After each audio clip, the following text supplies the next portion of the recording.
Kisah Sunan Ampel, Guru Para Wali dan Perintis Dakwah Islam di Tanah Jawa. Bagian 1.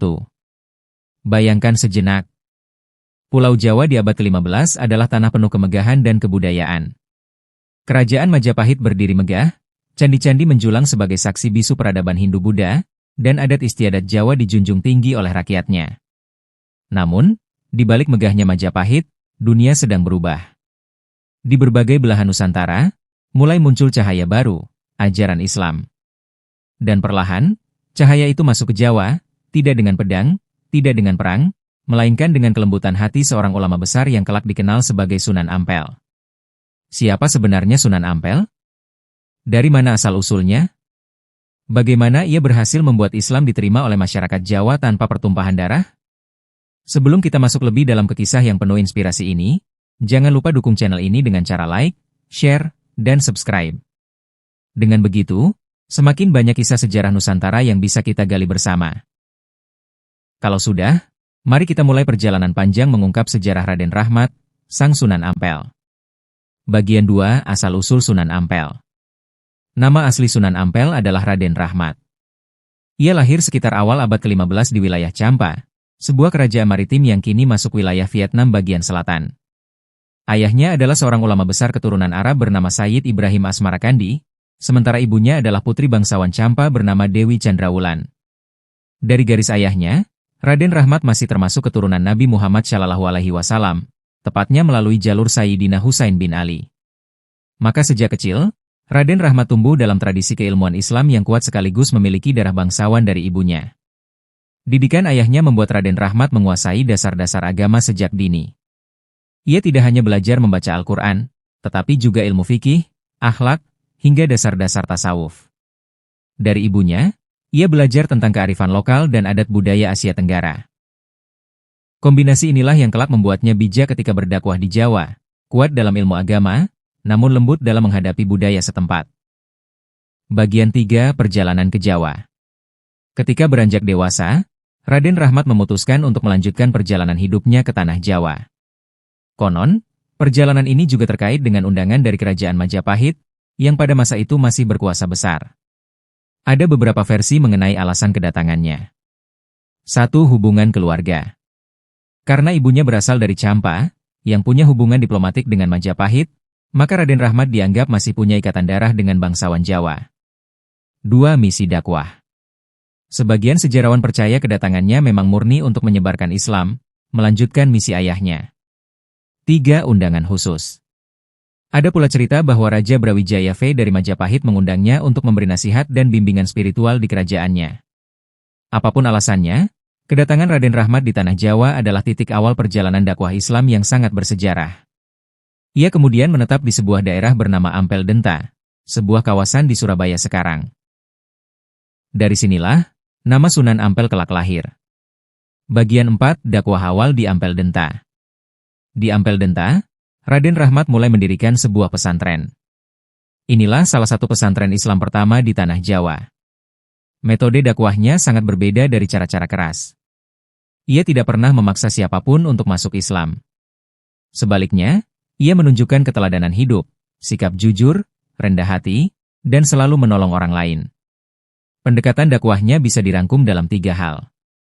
Teladan akhlak. Orang-orang Jawa yang melihatnya terkesan dengan kelembutan hatinya.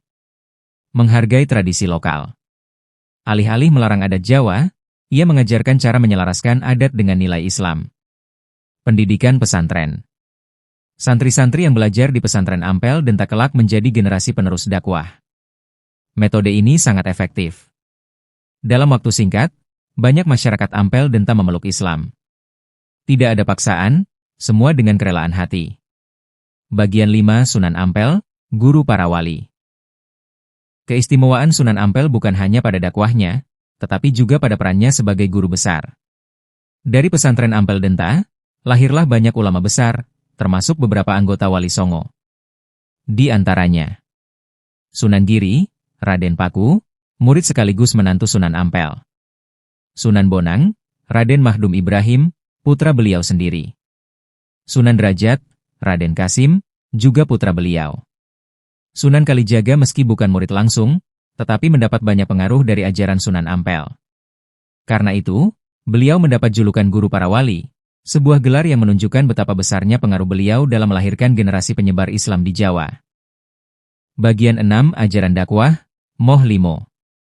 Salah satu ajaran terkenal Sunan Ampel adalah konsep Moh Limo, yaitu larangan untuk 1. Moh main jangan berjudi. 2. Moh madat jangan memakai candu atau narkoba. 3. Moh minum jangan mabuk minuman keras. 4. Moh maling jangan mencuri. 5. Moh madon jangan berzina. Ajaran ini sederhana, tapi sangat relevan dengan kondisi masyarakat Jawa saat itu. Banyak orang yang kehidupannya rusak karena kebiasaan buruk tersebut. Dengan ajaran Moh Limo, Sunan Ampel berhasil memperbaiki moral masyarakat secara perlahan. Bagian 7. Hubungan dengan Majapahit dan Demak.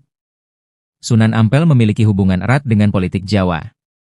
Saat Majapahit mulai melemah, beliau menjadi salah satu tokoh penting yang mendukung lahirnya Kesultanan Demak, kerajaan Islam pertama di Jawa. Murid-muridnya, termasuk Raden Patah, pendiri Demak, mendapat bimbingan spiritual dari beliau. Sunan Ampel juga menjadi penasihat dalam membentuk dasar-dasar pemerintahan Islam. Dengan cara ini, Islam tidak hanya berkembang sebagai agama, tetapi juga sebagai kekuatan politik yang membawa perubahan besar di Nusantara. Bagian 8. Wafatnya Sunan Ampel. Sunan Ampel wafat pada tahun 1481 M di Surabaya.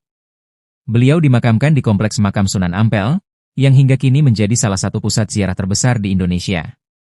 Ribuan orang dari berbagai penjuru Nusantara datang untuk berziarah ke makamnya setiap tahun.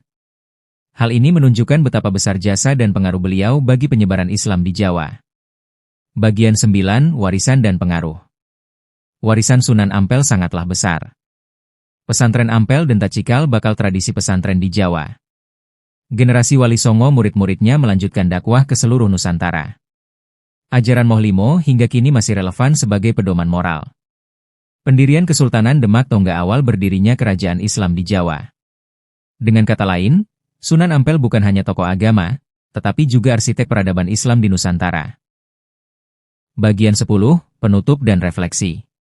Kisah Sunan Ampel adalah bukti nyata bahwa perubahan besar bisa terjadi tanpa perang, tanpa darah, tanpa kekerasan. Beliau menunjukkan bahwa akhlak mulia, ilmu, dan kebijaksanaan adalah senjata paling ampuh untuk menyebarkan kebaikan. Beliau adalah pelita yang menyalakan cahaya Islam di Jawa, guru agung yang melahirkan generasi emas Wali Songo, dan tokoh besar yang jasanya tak ternilai dalam sejarah Nusantara. Itulah kisah panjang tentang Sunan Ampel, sang guru para wali. Semoga cerita ini menambah wawasan kita, mempertebal rasa cinta pada sejarah, dan memberi inspirasi untuk selalu menebarkan kebaikan. Kalau kamu suka dengan cerita ini, jangan lupa like, share, dan subscribe agar channel ini bisa terus menghadirkan kisah-kisah sejarah Nusantara lainnya.